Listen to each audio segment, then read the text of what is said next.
ನಮಸ್ಕಾರ ವೀಕ್ಷಕರೇ, ನಮ್ಮ ಚಾನಲ್ಗೆ ನಿಮಗೆಲ್ಲರಿಗೂ ಸ್ವಾಗತ. ವೀಕ್ಷಕರೇ, ಇವತ್ತಿನ ಒಂದು ವಿಡಿಯೋದಲ್ಲಿ ಅಥವಾ ಒಂದು ಸಂಚಿಕೆಯಲ್ಲಿ ಏನು ತಿಳಿಸಿಕೊಡ್ತಾ ಇದ್ದೀನಿ ಅಂದರೆ, ನಿಮ್ಮ ಕೈಯಲ್ಲಿ ಹಣ ನಿಲ್ತಾ ಇಲ್ಲ, 10 ರೂಪಾಯಿ ದುಡಿದ್ರೂ 20 ರೂಪಾಯಿ ಖರ್ಚಾಗ್ತಾ ಇದೆ, ಏನು ಮಾಡಿದ್ರೂ ಸಹ ದುಡ್ಡು ಕೈಯಲ್ಲಿ ನಿಲ್ತಾ ಇಲ್ಲ ಅಂದರೆ, ನಾನು ಇವತ್ತೊಂದು ಹೇಳೋ ತಂತ್ರವನ್ನು ನೀವು ಮಾಡಿದ್ದೇ ಆದರೆ ಸಾಕು ವೀಕ್ಷಕರೇ. ಕೇವಲ ನೀವು ಒಂದು ದಿನದಲ್ಲಿ ನಿಮ್ಮ ಹತ್ರ ಹಣ ಬರುತ್ತೆ. ನೀವು ಹೇಳ್ದಂಗೆ ನಿಮ್ಮ ಬಿಸ್ನೆಸ್ಸು ಆಗುತ್ತೆ. ನೀವು ಏನು ಅಂದ್ಕೊಳ್ತೀರಾ ಅದೆಲ್ಲ ಆಗುತ್ತೆ ವೀಕ್ಷಕರೇ. ಹೇಳ್ತೇನೆ, ಇನ್ನೂ ನಮ್ಮ ಚಾನಲ್ಗೆ ಸಬ್ಸ್ಕ್ರೈಬ್ ಆಗಿಲ್ಲ ಅಂದರೆ ಈ ಕೂಡಲೇ ಸಬ್ಸ್ಕ್ರೈಬ್ ಮಾಡಿಕೊಳ್ಳಿ. ಹಾಗೂ ಇನ್ನೂ ನಮ್ಮ ಚಾನಲ್ಗೆ ಸಬ್ಸ್ಕ್ರೈಬ್ ಆಗಿಲ್ಲ ಅಂದರೆ ಈ ಕೂಡಲೇ ಸಬ್ಸ್ಕ್ರೈಬ್ ಮಾಡಿಕೊಳ್ಳಿ. ಹಾಗೆ ಲೈಕ್ ಮಾಡಿ, ಶೇರ್ ಮಾಡಿ, ನಿಮ್ಮ ಅನಿಸಿಕೆಗಳೆಲ್ಲ ಕಮೆಂಟ್ನ ತಿಳಿಸಿ.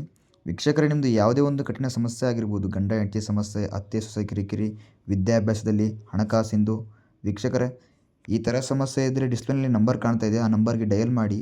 ನಿಮ್ಮದು ಯಾವುದೇ ಒಂದು ಸಮಸ್ಯೆ ಇದ್ದರೂ ನಾವು ನಿಮಗೆ 2 ದಿನದಲ್ಲಿ ಪರಿಹಾರ ಮಾಡಿಕೊಡ್ತೇವೆ.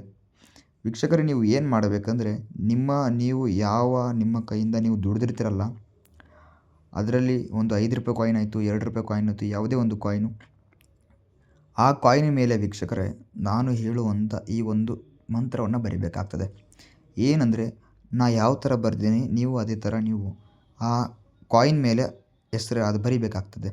ಲಕ್ಷ್ಮೀ ವಶಂ ಅಂತ ಬರೆದ್ಬಿಟ್ಟು ಒಂದು ಸರಳವಾದ ಮಂತ್ರವನ್ನು ಪಠನೆ ಮಾಡಬೇಕಾಗ್ತದೆ. ಆ ಮಂತ್ರ ಬಿಟ್ಟು ಹೇಳ್ತೇನೆ ನಾನು ವೀಕ್ಷಕರೇ. ಈ ತಂತ್ರ ಮಾಡಿದ್ರೆ ನೀವು ಸಾಕು, ನೀವು ಜೀವನ ಪೂರ್ತಿ ನೀವು ದುಡ್ಡಲ್ಲೇ ಕಳೆದೋಗ್ತೀರ. ಅರ್ಥ ಆಯ್ತಾ? ನೋಡಿ, ಆ ಮಂತ್ರ ಬಂದುಬಿಟ್ಟು ವೀಕ್ಷಕರೇ ನಾನು ಹೇಳ್ತೇನೆ. ಓಂ ಭಗವತೆ ಲಕ್ಷ್ಮೀ ವಶಂ ಫಟ್ ಸ್ವಾಹ ಅಂತ ಈ ಒಂದು ಮಂತ್ರ ವೀಕ್ಷಕರೇ ನೀವು 12 ಬಾರಿ ಪಠನೆ ಮಾಡಿಬಿಟ್ಟು ಆ ಕಾಯಿನನ್ನು ನೀವು ದೇವ್ರ ಮನೆಯಲ್ಲಿಟ್ಟು ಪೂಜೆ ಮಾಡಿ, ನೀವು ನೋಡಿ ಅದಾಗದೇ ನಿಮ್ಮ ಹತ್ರ ದುಡ್ಡು ಬರ್ತದೆ ವೀಕ್ಷಕರೇ. ನೀವು ಹೇಳ್ಕೊಂಡಿದ್ದ ಥರ ಎಲ್ಲ ಆಗುತ್ತೆ. ಇಷ್ಟೇ ಹೇಳ್ತೇನೆ. ನಮಸ್ಕಾರ, ಧನ್ಯವಾದಗಳು. ಇನ್ನೂ ನಮ್ಮ ಚಾನಲ್ಗೆ ಸಬ್ಸ್ಕ್ರೈಬ್ ಆಗಿಲ್ಲ ಅಂದರೆ ಈ ಕೂಡಲೇ ಸಬ್ಸ್ಕ್ರೈಬ್ ಮಾಡಿಕೊಳ್ಳಿ.